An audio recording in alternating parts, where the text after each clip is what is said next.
Assalamualaikum warahmatullahi wabarakatuh. Kami dari kelompok 1 Fakultas Hukum Universitas Ihsan Gorontalo semester 6 akan mempresentasikan materi kami dengan judul Sanksi Pidana terhadap pelaku penambangan batubara ditinjau dari Undang-Undang Nomor 4 Tahun 2009 tentang minerba. Dosen pengampu Bapak Albert PDSH MH. Jadi sebelum mempresentasikan lebih spesifik terkait dengan materi kami, alangkah baiknya kami memperkenalkan diri karena ada pepatah yang mengatakan tak kenal maka tak sayang.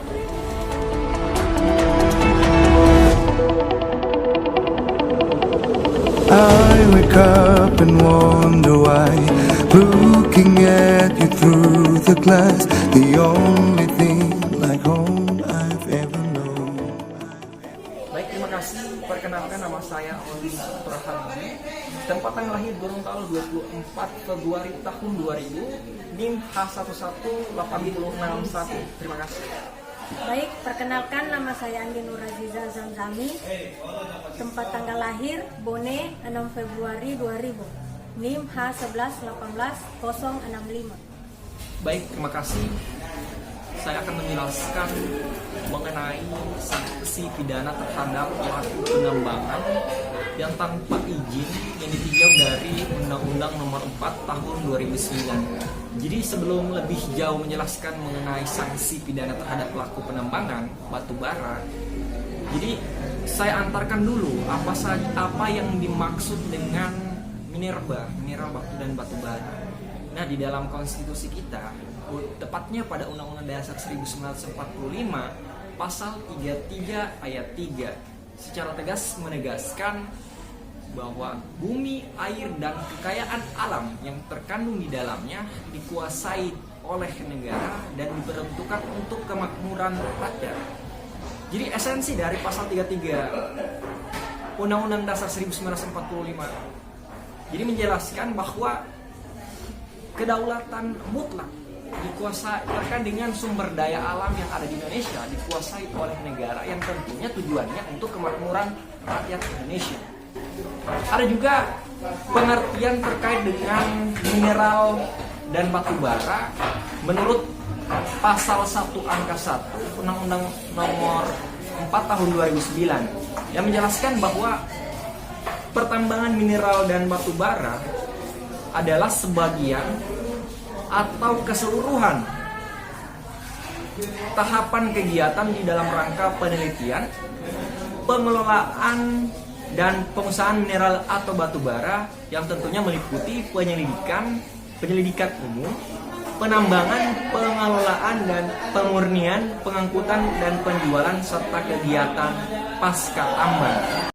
Ada juga di dalam pasal 37 yang menjelaskan tentang pertambangan mineral dan batubara bahwa izin usaha pertambangan atau yang disingkat dengan IUP itu diberikan oleh bupati atau wakil atau wali kota jika wilayah tambang berada di dalam satu wilayah kabupaten atau kota, dan izin usaha pertambangan IUP diberikan oleh gubernur jika wilayah pertambangan tersebut berada di wilayah provinsi. Jadi maksudnya terkait dengan izin usaha pertambangan atau disingkat dengan IUP, jadi setiap daerah baik daerah kabupaten atau kota itu diberikan kebijakan terkait dengan persyaratan dari izin usaha pertambangan.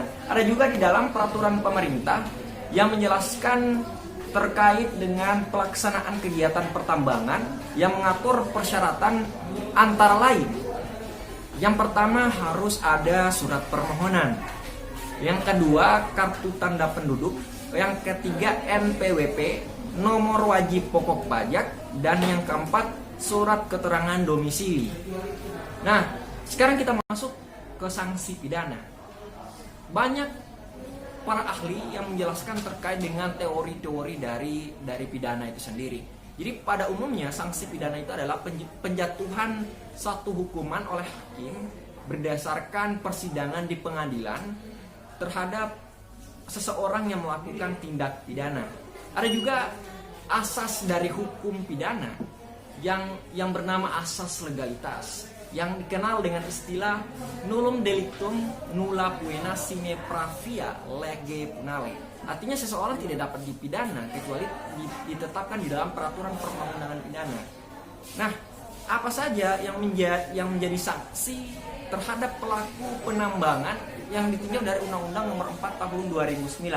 Nah, di dalam Undang-Undang Nomor 4 Tahun 2009 terkait dengan minerba terdapat pada pasal 158 tentang pertambangan dan batubara dan mineral atau yang disingkat dengan minerba, menyebutkan bahwa barang siapa yang melakukan usaha penambangan tanpa izin usaha pertambangan, izin pertambangan rakyat atau izin usaha pertambangan khusus sebagaimana dimaksud dalam pasal 37 yang saya jelaskan tadi, pasal 40 ayat 3, pasal 48 dan pasal 67 ayat 1, pasal 74 ayat 1 atau ayat 5 di dalam Undang-Undang Nomor 4 Tahun 2009. Nah, yang tentunya dalam undang-undang tersebut dipidana penjara paling lama 10 tahun dan denda paling banyak sebesar 10 miliar rupiah. Dan juga di setiap kabupaten, baik kabupaten atau kota maupun wilayah provinsi, itu di setiap wilayah tersebut itu ada kebijakannya masing-masing dan memuat ketentuan bagi sanksi terhadap pelaku tindak tanpa izin. Jadi saya tegaskan kembali lagi terkait dengan sanksi dari pelaku penambangan yang secara ilegal atau tanpa izin. Nah, untuk ketentuan dengan pidana penjara paling lama 10 tahun dan denda paling banyak 10 miliar.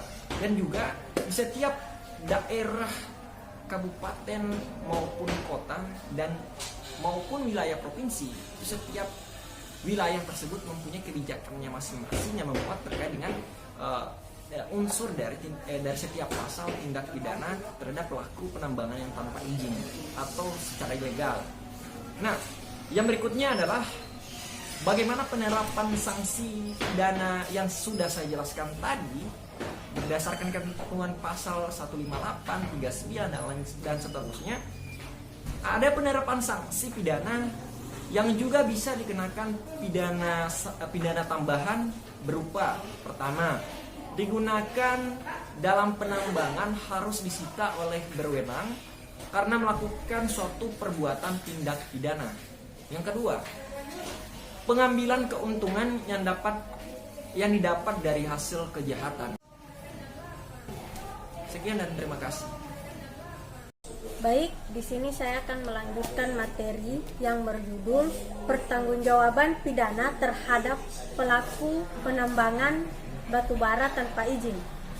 Menurut Van Hamel, kemampuan bertanggung jawab adalah suatu keadaan normalitas psikis dan kematangan kecerdasan yang membawa 3 kemampuan, yaitu mampu mengerti nilai akibat perbuatannya sendiri. Kedua, mampu untuk menyadari bahwa perbuatannya itu menurut pandangan masyarakat tidak diperbolehkan. Ketiga, mampu menentukan kehendak atas perbuatannya tersebut. Pertanggungjawaban pidana harus jelas terlebih dahulu siapa yang dinyatakan sebagai pelaku untuk suatu pidana. Menyangkut tentang subjek tindak pidana yang sudah dirumuskan oleh pembuat undang-undang tindak pidana bersangkutan, subjek hukum tindak pidana dalam undang-undang mineral dan batubara yaitu manusia dan badan hukum. Di dalam undang-undang tersebut selalu menyebutkan setiap orang sebagai subjek hukumnya, yakni dalam pasal 158, pasal 160, 161, 162 dan pasal 165. Sedangkan dalam pasal 163 ayat 1 bisa ditelaah atau dapat dikatakan badan hukum merupakan subjek hukum dalam Undang-Undang Nomor 4 Tahun 2009.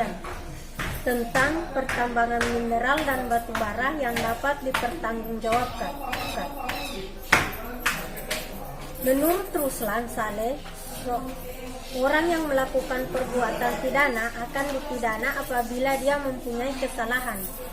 Untuk adanya kesalahan yang mengakibatkan dipidananya terdakwa, maka terdakwa haruslah yang pertama melakukan perbuatan pidana, kedua mampu mempertanggungjawabkan perbuatannya, ketiga adanya kesengajaan atau kealpaan, keempat tidak adanya alasan pemaaf atau pembenar.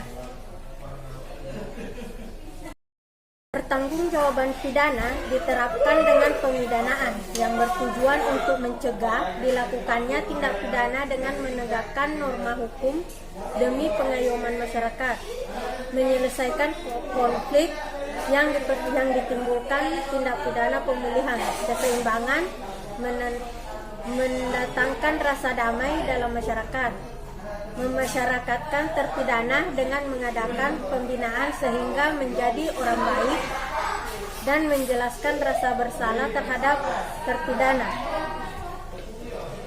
Pertanggungjawaban pidana harus memperhatikan bahwa hukum pidana harus digunakan untuk mewujudkan masyarakat adil dan makmur, merata, material, dan spiritual. Hukum pidana tersebut digunakan untuk mencegah atau menanggulangi perbuatan yang tidak dikehendaki.